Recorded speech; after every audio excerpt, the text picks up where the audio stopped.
আজ তোমাদের সাথে বরের বার্থডে সেলিব্রেশন শেয়ার করব।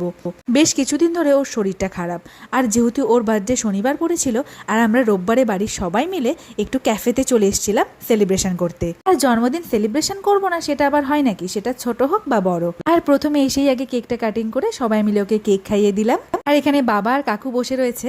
তার পরপরই চলে এলো গরম গরম veg pakora, chicken lollipop.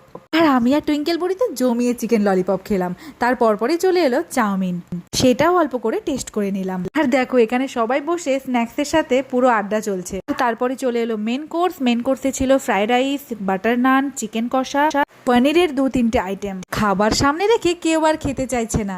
Snacks খাওয়ার পর কারোর আর পেটে জায়গা নেই। আর দেখো এখানে সবাই সবার মতন আড্ডা দিচ্ছে। এখন রাত্রি প্রায় 11টা বাজে আর আমি সবার ভিডিও ক্লিপ নিচ্ছিলাম। তারপর এদিকে অনেকটাও রাত্রি হয়ে যাচ্ছিল, ক্যাফেটাও বন্ধ হওয়ার সময় হয়ে গেছিল। তারপর সবাই মিলে একসঙ্গে বসে খাবার খেলাম। চলো এখনকার মতন টাটা, দেখা হচ্ছে পরের ব্লগে।